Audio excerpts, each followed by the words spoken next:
પૂરો થઈ ગયો, એમની જીબી પૂરી થઈ એટલે બંધ થઈ ગયું. તો આજે ધારાસભ્ય વાલજીભાઈ ડનીચા મને મળ્યા.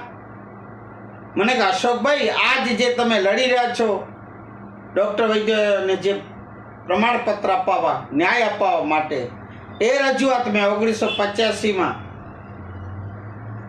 મેં આ ગુજરાત સરકારમાં કે આરોગ્ય ખાતા કે જે હોય તે મેં રજૂઆતો કરેલી છે, લેખિતમાં પણ મને જવાબો આવ્યા છે.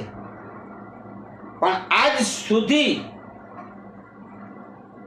હજી પણ દાદ નથી દેતી આ સરકાર, આ ખાતાઓ. તો આપને ધન્યવાદ છે કે આપ આ કાર્ય કરી રહ્યા છો.